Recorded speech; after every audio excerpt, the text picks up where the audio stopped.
بسم اللہ الرحمن الرحیم۔ آج کی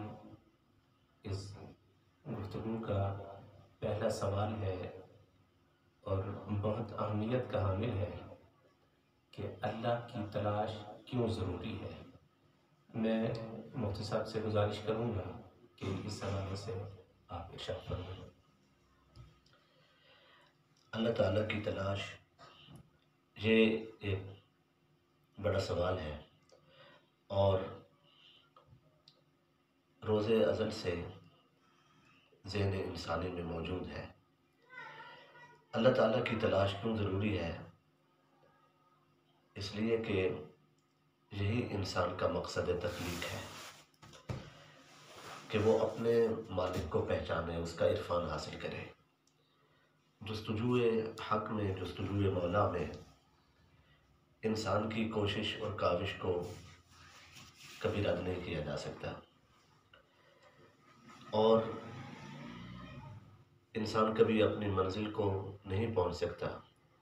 اگر اسے معرفت حق نصیب نہ ہو، عرفان حق حاصل نہ ہو۔ پہلے روز سے ہی انسان اپنے مالک کی تلاش میں ہے۔ جنت میں بھی انسان کو یہی فکر لاحق ہوئی۔ حضرت آدم علیہ السلام جو پہلے انسان ہیں، اللہ تعالیٰ نے جنہیں جوان پیدا کیا اور ساری زندگی جوان رہے، ان کا جوان رہنا ان کے لیے معجزہ ہے اور ان کی اولاد کے لیے بھی۔ اللہ تعالیٰ جل شانہ حضرت آدم علیہ السلام کو اللہ تعالیٰ نے جیسے خلق فرمایا، تو اس جوہر خاص کو بھی ان کے وجود مسعود میں اللہ تعالیٰ نے رکھا۔ اس لیے آدم علیہ السلام کو باوجود آسائش کے، جنتوں کی نعمتوں کے اور بہت سارے انعامات کے باوجود کسی چیز کی فکر ضرور لاحق تھی، کوئی تمنا تھی، کوئی آرزو تھی۔ یقیناً وہ عرفان حق رکھتے تھے، لیکن مالک الملک کو سر کی آنکھوں سے دیکھنے کی تمنا بھی تھی، اور یہی انسان کا خاصہ ہے۔ یہ جذبہ اور مخلوق میں ہو سکتا ہے، لیکن اس قدر شدت کے ساتھ نہیں جیسے انسان اللہ کو چاہتا ہے۔ اس کی ذات کے ساتھ جو شدت محبت کا تعلق رکھتا ہے، یہ خاصہ ہے حضرت انسان کا۔ حضرت آدم علیہ السلام کو اللہ تعالیٰ نے جو ارشاد فرمایا کہ لا تقربا هذه الشجرہ، کہ اس شجر کے قریب نہ جانا، تو حضرت آدم علیہ السلام پھر اس شجر کے قریب کیسے چلے گئے؟ کوئی ایسی تلاش ضرور تھی جسے وہ پانا چاہتے تھے، تو انہیں یہی کہا گیا کہ جو تم چاہتے ہو وہ مراد اسی صورت میں حاصل ہو سکتی ہے کہ اگر آپ اس شجر ممنوعہ کا قرب حاصل کر لیں۔ تو شجر کا ایک معنی تو درخت ہے، پودا ہے، اور شجر کا ایک معنی جھگڑا بھی ہے، جیسا کہ اللہ تعالیٰ نے فرمایا فلا وربک لا یؤمنون حتی یحکموک فیما شجر بینہم۔ اے محبوب، تیرے رب کو، تیرا رب ہونے کی قسم، یہ مومن نہیں ہو سکتے یہاں تک کہ اے محبوب جب تک آپ کے فیصلے نہ تسلیم کریں فیما شجر بینہم، آپس کے جھگڑوں میں۔ تو یہاں شجر کا لفظ ہے، اسی طرح مشاجرات، باہمی جھگڑوں کے لیے لفظ استعمال ہوتا ہے، مشاجرات یعنی باہمی جھگڑے۔ تو اس سے معلوم ہوتا ہے کہ شجر کا معنی جھگڑے کے لیے بھی استعمال ہوتا ہے۔ اور زمخشری نے کشاف میں لکھا کہ جھگڑا سب سے بڑھ کر علم میں ہوتا ہے، اور آدم علیہ السلام کو جس علم کی تلاش تھی وہ دراصل عرفان تھا، کہ وہ سر کی آنکھوں سے ذات حق کو دیکھنے کی تمنا رکھتے تھے، اور انہیں یہی کہا گیا کہ اگر